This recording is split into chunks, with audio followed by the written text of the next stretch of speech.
नमस्कार दोस्तों संधि तो अपनी लगभग हो गई थी। मैं थोड़ा से आपको समास की ट्रिक बता देता हूं। नॉर्मल मैं ट्रिक बता रहा हूं, आप उदाहरण निकालते रहना, बस तरीका बता दूंगा, अभी इस हिसाब से हो जाते हैं।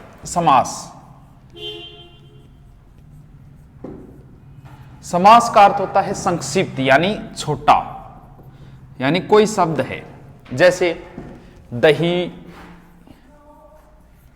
में डूबा बड़ा। अब क्या हुआ, ये शब्द गायब हो गए पिछली बार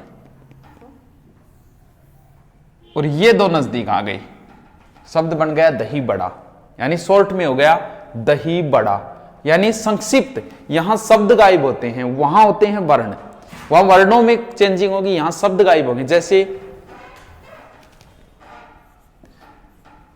रेल पर चलने वाली गाड़ी, ये बीच वाले शब्द गायब हो गए, ये दोनों नजदीक आ गए, शब्द बन गया रेलगाड़ी। यानी यहां शब्दों में गड़बड़ होगी, यानी शब्द गड़बड़ होंगे, वहां वर्ण होते हैं। ये ध्यान कई बार पूछ लेते हैं, शब्दों के मेल को क्या कहा जाता है, वो ध्यान में संधि रहती है, संधि में वर्ण होते हैं, यहां शब्द होते हैं। देखो समास से वैसे 6 प्रकार है और मूल बात करें तो 4 ही है, तो दोनों में से हमेशा एक ऑप्शन ही देते हैं। अब देखो अपन छोटे छोटे सीधे मैं ट्रिक बता रहा हूं, 6 समास है, 3 यहां ले लिए, 3 बाद में ले लिए। देखो ये समास है द्विगु। एक चीज की हमेशा ध्यान रखना दोस्तों, समास हमेशा विग्रह पे डिपेंड करता है। एक शब्द में 3-3 समास भी हो सकते हैं, 2-2 भी हो सकते हैं, विग्रह पे डिपेंड करता है कि आप उसका विग्रह कैसे करते हो। बिना विग्रह अगर कोई शब्द दे तो फिर बता देंगे भी उसमें किसको प्राथमिकता दी जाएगी। देखो द्विगु समास, यहां शब्द को पकड़ो आप, द्वि, द्वि का अर्थ क्या होता है, 2। द्वि का अर्थ 2 होता है, एक है, द्वि है, त्रि है। द्वि का अर्थ होता है 2। 2 एक क्या है, 2 एक संख्या है, संख्या ही तो है, 1 2 3 4 5, 2 एक संख्या है बस। द्विगु समास में ये देखो, पहला शब्द द्वि है, दूसरा गु है, पहला शब्द 2 है, 2 एक संख्या है, यानी इस समास में प्रथम पद संख्यावाची होता है बस। और हमेशा विग्रह करते समय आपको एक शब्द लगाना होगा, समूह कह दो चाहे समाहार कह दो, संख्या हमेशा समूह का बोध करानी चाहिए। जैसे सप्त ऋषि मतलब वो 7 ऋषियों का समूह है, नवरात्र 9 रात्रियों का समूह है, पंचतंत्र 5 तंत्रों का समूह, त्रिभुवन 3 भुवनों का समूह, 8 मासा 8 मासों का समूह। विग्रह करते समय आपको बस ये शब्द लगाना है, समाहार या समूह है। त्रिनेत्र 3 नेत्रों का समूह है, सप्तऋषि 7 ऋषियों, नवरात्र 9 रात्रियों का समूह। समूह शब्द कौन कौन से होती हैं, जैसे सीधे ध्यान रखो, 1 से 9 तक की संख्या हमेशा समूह होती है। उसके बाद दशमलव वाली जैसे 10 20 30 40 ये भी समूह होती है, 50 60 70 80 90, ये सारी ये समूह के अंदर आएगी। कौन सी संख्या समूह में नहीं आएगी वो इसमें जिक्र कर लेंगे, ठीक है। द्विगु समास, द्वि का अर्थ होता है 2, 2 एक संख्या है, इस समास में प्रथम पद संख्यावाची होता है बस, और समूह का बोध कराएगा, ठीक है। अब देखो द्वंद्व समास, कोई समस्या नहीं है, ऐसे लिखो इसको, वे, एक ही बात है, कोई समस्या नहीं है, द्वंद्व।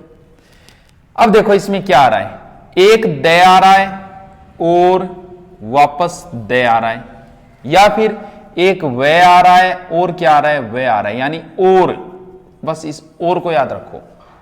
इस समास का विग्रह करते समय बीच में और आएगा, और, या, तथा, आदि, इत्यादि, ये सब और की बात है, ये मान लो और जैसी शब्द है, ये सारे और का ही बोध कराते हैं। बस सीधा आप जो भी शब्द हो उसमें और लगा दो, चाहे कोई शब्द हो और लगा दो, विग्रह बन जाएगा। देखो लेकिन इसके 3 प्रकार बताए गए, इतरेतर द्वंद्व, समाहार द्वंद्व, वैकल्पिक द्वंद्व। एग्जाम में कभी नहीं पूछे, सीधा वो शब्द देता है हाथ पांव में कौन सा समास है, लेकिन हम जिक्र कर लेते हैं भी ये क्या है। देखो इतरेतर, इत्तर और इत्तर, इत्तर प्लस इत्तर होता है इसका संधि विच्छेद, इत्तर और इत्तर, यानी इसका विग्रह करते समय आप बीच में और लगा दो बस। मां और बाप, स्त्री, सब में लगा दो, चाहिए और लगा के सारा समास हो जाएगा, आपको माथापच्ची करने की जरूरत ही नहीं है। स्त्री और पुरुष, राधा और कृष्ण, 55। अब देखो ये शब्द आया 55 आपके सामने, आपने सर आपने तो संख्यावाची बताया था। आप देखो इसका विग्रह करो 55 का, समूह नहीं लगा सकते आप, 55 का समूह कैसे लगाओगे विग्रह करते समय? तो आपको विग्रह करना होगा 50 और 5, और का अर्थ क्या होता है? यहाँ प्लस होता है एक तरीके से, जैसे राम और श्याम गए, मतलब दोनों गया, और का मतलब प्लस है, राम और श्याम दोनों गए थे, यानी 55, 50 और 5 यानी 55 हो गई। आप समूह लगा के किसी तरह विग्रह नहीं कर सकते इसका मतलब ये द्वंद्व में आएगा। पशु पक्षी, बेटा बेटी, दूध और ऋषि और मुनि, मेल और मिलाप, गाय और बैल, सीता और राम, तन मन और धन, क्योंकि 3 शब्द भी हो सकते हैं इस समास के अंदर। देखो 31 विग्रह करो 31 का, 30 और 1 और लग गया तो आ गया इसमें। समाहार द्वंद्व, समाहार द्वंद्व का अर्थ होता है उसमें कुछ और समाया हुआ है, आप और लगा के कर लो विग्रह तो चाहिए उसमें, यानी जिसने जो बात कही है ना उसमें और भी बातें काउंट है, यानी उसमें कुछ और बातें समाई हुई हैं, इसलिए उसे कहते हैं समाहार द्वंद्व। जैसे हाथ पांव, जैसे किसी ने कहा कि हाथ पांव बचा के चलो, इसका मतलब यह नहीं है कि सिर्फ हाथ और पांव दो ही चीज बचानी है, मुंडी भी बचानी है और भी पार्ट बचाने हैं, यानी आदि लगेगा इसमें, यानी हाथ पांव आदि, यानी हाथ पांव के साथ और चीजें, भूत प्रेत, कई भी यहां भूत प्रेत रहते हैं, इसका मतलब भूत प्रेत नहीं है, भूत प्रेत जुलूतिया जड़ूतिया और भी चीजें हो सकती है, यानी भूत प्रेत आदि लगा दो, और लगा के विग्रह कर लो, हो जाएगा हाथ और पांव भूत और प्रेत। बाल बच्चा क्या है, मतलब सिर्फ बाल बच्चाओं कौन पूछ रहे हो, वो पति पत्नी के बारे में पूछ रहे हैं, माता पिता के बारे में पूछ रहे हैं, यानी बाल बच्चा आदि। कीड़ा मकोड़ा रहे, कीड़ा मकोड़ा सिर्फ जरूरी नहीं कीड़ा मकोड़े, वहां सांप बिच्छू भी हो सकते, कीड़ा मकोड़ा आदि, सांप बिच्छू आदि। चाय पानी का, चाय पानी पिए मतलब चाय और पानी कौन पूछी, खाने को भी पूछिए, चाय पानी आदि। बहु बेटियां घर है, इनका मतलब सिर्फ बहु और बेटी को नहीं, बट टब्बर भी है और भी है, माता पिता भी है, बहु बेटी आदि। यहाँ गोला बारूद रखे गए, इसका मतलब सिर्फ गोला बारूद नहीं है, पिस्तौल भी हो सकते हैं, बंदूक भी हो सकती है, गोला बारूद आदि। चाय वाय, कई बार 2 शब्द आते हैं, इसका मतलब चाय वाय पियोगे मतलब चाय आदि पियोगे, मतलब रोटी खानों वगैरह में। मिठाई सिटाई, मिठाई आदि। वैकल्पिक का अर्थ होता है 2 में से आपको एक चुनना है विकल्प, पाप या पुण्य, या लगा दो बस, चाहे आप या लगा दो चाहे अथवा लगा दो, सुख या दुख, हानि या लाभ, थोड़ा या बहुत, बाकी और लगा के कर लो आप, विग्रह हो जाएगा। भला और बुरा किसी में लगा दो चाहे, आपका हो जाएगा। अब देखो कर्मधारय समास, इसको समझो। कर्म का अर्थ क्या होता है, धार्य का अर्थ क्या होता है? धार्य का अर्थ होता है धारण करना। कर्म का अर्थ होता है क्या? कर्म होती है, जैसे मैं पढ़ा रहा हूं ये मेरा कर्म है, इसका मतलब मेरी विशेषता भी यही है कि मैं मास्टर हूं, ये मेरी विशेषता है। कोई पुलिस का काम कर रहा है, वो कर्म क्या है उसका? पुलिस का काम कर रहा है, उसकी विशेषता भी यही है, वो पुलिस में है। यानी ये समझो कर्म आदि, जैसे कोई गलत काम कर रही है, बिना कर्म किए गलत बुरे काम कर रहा है, वो उसके कर्म है वो, लेकिन उसकी विशेषता भी यही है, वो बुरे काम कर रहा है। अच्छे काम कर रहा है, वो अच्छे कर्म कर रहा है, उसकी विशेषता भी यही है। इसका मतलब विशेषता, यानी कर्म का अर्थ होता है विशेषता, धार्य का अर्थ होता है धारण करना, यानी जैसी विशेषता धारण कर रही, यानी उसकी विशेषता ही, यानी एक पद दूसरे पद की इसमें विशेषता बताएगा, वही कर्मधारी है। कर्म का अर्थ आप विशेषता समझ लेना, जैसे नील कमल, उस कमल की ये विशेषता है कि वो नीला है, विशेषता है उसकी, नील कमल, नीला है जो कमल। नील गाय, गाय की विशेषता यह नीली है बा, नीली है जो गाय, विग्रह ऐसे होगा। जवान मर्द, उस मर्द की विशेषता है वो जवान है, जवान है जो मर्द। खड़ी बोली, उस बोली की विशेषता है कि वो खड़ी है जो बोली। बड़ा घर, उस घर की विशेषता है वो बड़ा है जो घर। महाराजा, महान है जो राजा, यानी उस राजा की विशेषता है वो महान है। महाजन, महान है जो जन। भला मानस, उस मानस की विशेषता है वो भला है जो मानुस। पीतांबर, पीला है जो अंबर, यानी उसी कपड़े की यही विशेषता है वो पीला है।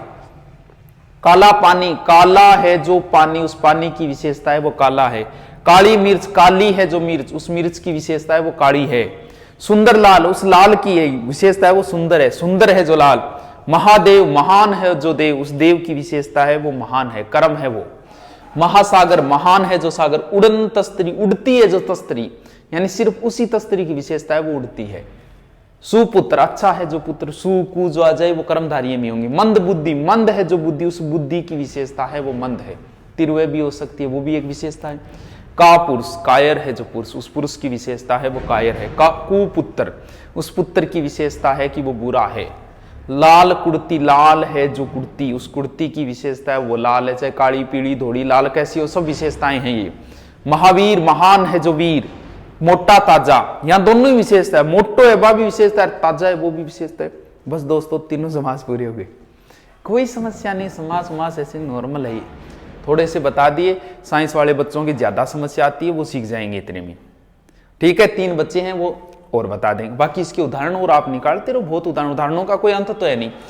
सीधे याद रहो, द्विकार 2 होता है, 2 संख्या होती है, प्रथम पद संख्यावाची, लेकिन समूह में आनी चाहिए। ये नहीं कि आप 44 भी करके आ जाओ, क्योंकि 44 का विग्रह करो, बीच में और आएगा 40 और 4। द्वंद्व का अर्थ और होता है, मध्य में और आएगा। सीधे याद रखो 1 से 9 तक की संख्या है, 10, 20, 30, 40, 50 सब द्विगु में आएगी, बाकी सारी संख्याएं द्वंद्व में आएगी। द्वंद्व बीच में और लगा के विग्रह, दे और दे, वह और वह, यानी और आएगा। और कर्म का अर्थ होता है विशेषता, एक पद दूसरे की विशेषता होता है, लाल, काला, पीला, मोटा, ऊंचा, लंबा, चौड़ा, जो भी है वो सब कर्मधारी में आएंगे। ठीक है।